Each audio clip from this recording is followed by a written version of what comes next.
Dans la suite de ce journal, la première réunion du comité conjoint d'experts sur le projet d'interconnexion ferroviaire Ouagadougou-Accra.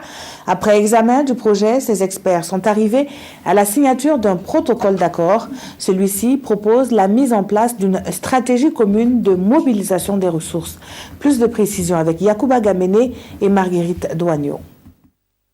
C'est maintenant officiel. Les deux ministres en charge du chemin de fer Ouagadougou-Accra signent ici le protocole d'accord et le communiqué final des travaux du comité d'experts d'interconnexion ferroviaire entre le Burkina Faso et la République du Ghana. Après 2 jours d'échanges, d'examen et de validation des termes de référence du projet, c'est l'ultime étape du calendrier de relance du projet arrêté lors de la réunion technique d'Accra le 22 décembre dernier. À partir de Ouagadougou, il y a 2 jours de travaux, il y a un calendrier concret qui a été fixé.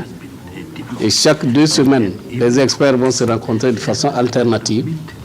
Donc à Ouaga, à Accra, les réunions pourront aussi se tenir soit à la frontière d'Akola ou Paga. Et pour permettre la mise en œuvre diligente du projet, le comité a adopté des plans d'action qui accélèrent le processus du tracé final de la liaison d'interconnexion ferroviaire. Nous avons 218 km de Ouagadougou à la frontière d'Akola. Et les villes traversées sont définies dans l'étude déjà. Côté Ghana, qui est le plus long trajet là-bas. Et donc, ils vont aussi valider les tracés. Et nous allons soumettre les 2 tracés aux 2 présidents pour une validation.